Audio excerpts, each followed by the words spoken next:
ሰላም ጤና ይስጥልን ክቡራንና ውድ አድማጭ ተከታታዮቻችን፣ አሁን በተሰሙና መደመጥ ባለባቸው ሰበርና ልዩ መረጃዎችን ይዘን ቀርበናል። እንደተለመደው ሁላችሁም ቪዲዮ ላይክ አድርጋችሁ እስከ ዜናችን ፍጻሜ ድረስ አብራችሁ እንድትቆዩ በአክብሮት እየጋበዝን ለዛሬ ያዝንላችሁን ከሀገር ውስጥ ዋና መረጃዎችን በማስተዋወቅ እንጀምራለን። አሁን በደረሰን እጅግ አሳዛኝና አስደንጋጭ በሆነው ዜና መሰረት ታዋቂዋና ተጽዕኖ ፈጣሪዋ እንዲሁም በጣም በሰዎች ዘንድ ተወዳጇ ቲክቶከር በድንገት ከዚህ ዓለም በሞት መለየቷ ተገለጸ። ይህች ቲክቶከር ማነች? እንዴት ሞተች? የሚለው ዝርዝር መረጃው እጃችን ደርሷል። በሚቀጥሉ ደቂቃዎች ውስጥ ዝርዝር መረጃ ወደ እናንተ የምናደርስ ይሆናል። እስከ ዜናችን ፍጻሜ ድረስ አብራችሁን ቆዩ። በደቡብ ኢትዮጵያ ክልል በተለይም በወላይታ ዞን ቦምቤ ከተማ በዚህ ወረዳ የሚኖሩ ወጣቶች አካባቢውን ከፍተኛ የስራ አጥነት ጫና በመቃወም ድምፃቸውን ለማሰማት ወደ አደባባይ ቢወጡም የአካባቢው ፖሊሶች በስልካቸው ካሜራ በስፋት እየቀረጹ እንደሚገኙ ተገለጸ። ይህ የስልክ ቀረጻ ተራ ነገር ሳይሆን ሁኔታው ከተረጋጋ በኋላ የአካባቢው ፖሊሶች ቀንደኛ ወጣቶችና ተጽዕኖ ፈጣሪ ሰዎችን ለማደንና በቁጥጥር ስር አውሎ ለማሰቃየት የታለመ ድብቅ ሴራ እንደሆነም ተገለጸ። ዝርዝር መረጃው እጃችን ደርሷል። በሰፊው የምናስደምጣችሁናል። እስከ ዜናችን ፍጻሜ ድረስ አብራችሁን ቆዩ። አሁን በደረሰን እጅግ አስደንጋጭ ዜና መሰረት ከፍተኛው የመንግስት ባለስልጣን በጥበቃው በጥይት ተመቶ መገደሉ ተገለጸ። ይህ ከፍተኛው የመንግስት ባለስልጣን ማን ነው? የት አካባቢ ተገደለ? እንዴት ተገደለ? የሚለው ዝርዝር መረጃው ወጥቷል። በሚቀጥሉት 10 ደቂቃዎች ውስጥ ወደ እናንተ የምናደርስ ይሆናል። እስከ ዜናችን ፍጻሜ ድረስ አብራችሁን ቆዩ።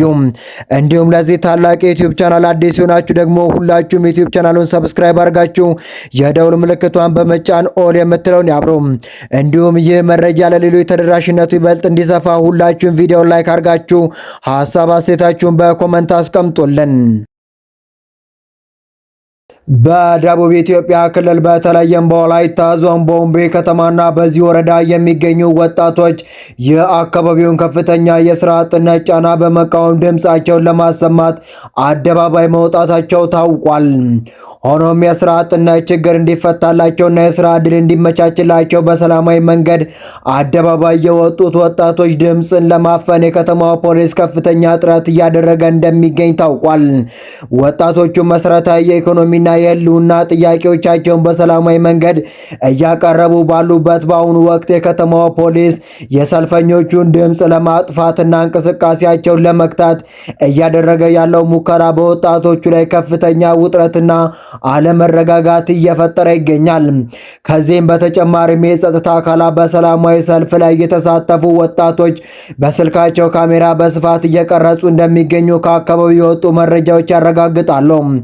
ይህ የፖለቲካ ድርጊት ተራ ክትትል ሳይሆን በሰልፉ ላይ በንቃት የተሳተፉት ወጣቶች ማንነት ለይቶ በማስቀመጥ በቀጣይነት በእያንዳንዳቸው ላይ በተናጠል ጥቃትና የመያዝ እርምጃ ለመውሰድ የታቀደበት ስልታዊ ዝግጅት መሆኑን ተደርሶበታል። ይህ አይነቱ በካሜራ የመቅረጽና ወጣቶችን ለይቶ የማጥቃት ስጋት መፈጠሩን የዜጎች በሰላማዊ መንገድ የመሰብሰብና የመናገር ነጻነትን አደጋ ላይ የሚጥል በመሆኑ ጉዳዩን በሰላማዊ ውይይት ከመፍታት ይልቅ ሁኔታዎችን ይበልጥ ሊያባብሳቸው እንደሚችል ስጋቶች እየተገለጹ ይገኛሉ። በአዲስ አበባ ተወልዳ ያደገችውና በደመቀ ወጣትነቷ በቲክቶክና በተለያዩ ማህበራዊ ሚዲያዎች ላይ ስትሳተፍ የነበረችው ወጣት እሌኒ ገብረመድህን ከ1 ዓመት በላይ በአልጋ ላይ ሆና ስታደርገው የነበረውን እልህ አስጨራሽና የሞትና የህይወት ትግል አጠናቃ በትላንትናው ዕለት ሰኔ 11 ቀን 2018 ዓ.ም አመሻሽ 12 ሰዓት ተኩል አካባቢ ከዚህ ዓለም በሞት ተለይታለች። እሌኒ አልጋ ቁራኛ የሆነችው ከዛሬ 1 ዓመት በፊት ማለትም ግንቦት 9 ቀን 2017 ዓ.ም ነበረ።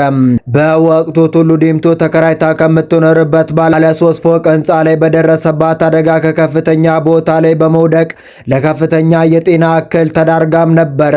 ከአደጋው ወዲህ ላለፉት 12 ወራት ያህል ከኮማ ሳትወጣና አንዲትም ዕለት ምግብ በአፏ ሳይገባ በአልጋ ላይ ሆና የቆየችበት ጊዜ ለቤተሰቦቿና ለወዳጅ ዘመዶቿ እጅግ ልብ ሰባሪ ነበረ። በአንድ ወቅት በደስታና በፈገግታ የቲክቶክ ተከታዮቿን ታዝናና የነበረችው ሌኒ በዚያው አስከፊ አደጋ ምክንያት ድምጿ ጠፍቶና ሰውነቷ ተጎድቶ ለአንድ ዓመት ሙሉ በጽኑ ሕክምና ውስጥ ብትቆይም የሰው ልጅ ጥረት ከፈጣሪ ፍቃድ በላይ ሊሆን አይችልም።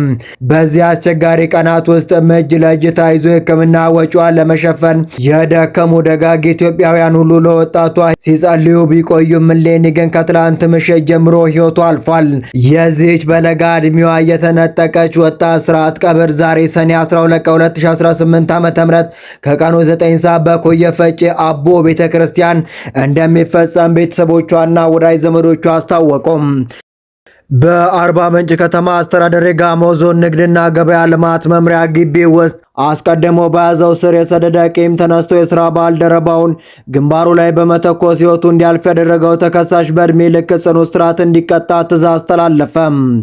በተቋሙ ውስጥ በጥበቃ ሰራተኝነት ያገለገሉ የነበሩት ተከሳሽ ካልሳ ካዛሮ ዘማ ቀደም ሲል ከተቋሙ አሰራርና ግዳጅ ጋር በተያያዘ በወቅቱ የተቋሙ ኃላፊ ተወካይ ሆነው ይሰራ የነበረውና በገበያ ጥናት ባለሙያ ሟች ታረቀኝ ተስፋዬ ላይ ስር የሰደደ ቂም ይዛሉ። ተከሳሹ የወንጀል ድርጊቱን ከመፈጸማቸው ከአንድ ሳምንት ቀደም ብሎ ይህ መሃይም ከተማረው ከእርሱ ነው ይሻላለው በአንድ ጥይት ነበር በማለት የመግደል ሀሳባቸውን በግልጽ በማንጸባረቅ ራሳቸውን ለጥፋት ሲያዘጋጁ ቆዩ ሲሆን ድርጊቱ በተፈጸመበት ዕለትም ከጥቂት ሰዓታት በፊት እኔ ዛሬ ሰውን እገላለሁ በማለት ሲዝቱ እንደነበር በምርመራም ተረጋግጧል። በዕለቱ የተፈጸመው አሰቃቂ ጥቃት ግንቦት 12 2018 ዓ.ም በግምት ከቀኑ 9 ሰዓት ተኩል ሰዓት ሲሆን ተከሳሹ በመስሪያ ቤት ቅጥር ግቢ ውስጥ የተማሩ መሃይሞች በሚል የሟችንና የሌሎች የስራ ባልደረቦችን ክብር በሚነካ ስድብ በመሳደብ ረብሻ ይቀሰቅሳሉ። ሁኔታውን ለማጣራት ሲጠይቅ እንደው አንተን ነው የማሳብደው በማለት ቂማቸውን በግልጽ ያሳያሉ። ወዲያውኑ የወንጀል ድርጊቱን ለመፈጸም ወደ ጥበቃ ክፍሉ በመግባት የተቋሙን ሰላምና ደህንነት እንዲጠብቁ በአደራ የታጠቁትን የጦር መሳሪያ ክላሽንኮቭ አቀባብለው ይመጣሉ። በስፍራው የነበሩ የአቃቤ ሕግ ምስክሮችን የነገሩን አደገኝነት ተረድተው በፈጣሪ ስም ተማጽኗቸውን ቢያሰሙም ተከሳሹ ምንም አይነት ሰብአዊ ርኅራኄ ሳይሰማቸው ያቀባበሉትን መሳሪያ ሆን ብለውና አልመው የሟች ታረቀኝ የቀኝ ግንባር ላይ አንድ ጊዜ ተኩሰው በመምታት ሕይወቱ ወዲያውኑ እንዲያልፍ አድርገዋል። ድርጊቱን እንደፈጸሙ በቦታው በደረሱ የፖሊስ አባላት በቁጥጥር ስር ይውላሉ። የአርባ ምንጭ ከተማ አስተዳደር ፍትህ መምሪያ የልዩ ልዩ ወንጀሎች ጉዳይ አቃቢ ሕግ ተከሳሹ ድርጊቱን ለመፈጸም አስቀድሞ በማቀድና በማሰብ የተጣለባቸውን የሕዝብና የመንግስት አደራ ወደ ጎን በመተው ጭካኔና ነውረኝነትን በተሞላበት ሁኔታ የሰው ሕይወት በማጥፋታቸው በ1996 ዓ.ም የወጣውን የኢትዮጵያ ወንጀል ሕግ አንቀጽ 569 ንዑስ አንቀጽ 1ሀ የከባድ የሰው መግደል ወንጀል በመጥቀስ ክስ መስርቶባቸዋል። የአርባ ምንጭ ከተማ ከፍተኛ ፍርድ ቤት አቃቢ ግን የሰውና የሰነድ ማስረጃ መርምሮ ተከሳሹ እንዲከላከል ብይን የሰጠ ቢሆንም ተከሳሹ የቀረበባቸው ማስረጃ የሚያስተባብል የመከላከያ ማስረጃ ማቅረብ ባለመቻላቸው በጥፋተኝነት ተፈርዶባቸዋል። በዚህ መሰረት የአርባ ምንጭ ከተማ አስተዳደር ጥፋተኛ ፍርድ ቤት በቀን 12 2018 ዓ.ም በኋላው ችሎት ፍርድ ቤቱ ግራ ቀኙን በማጣራት ተከሳሽ ካልሳ ካዛሮ ዘማ በዕድሜ ልክ ጽኑ እስራት እንዲቀጡም ወስኖባቸዋል።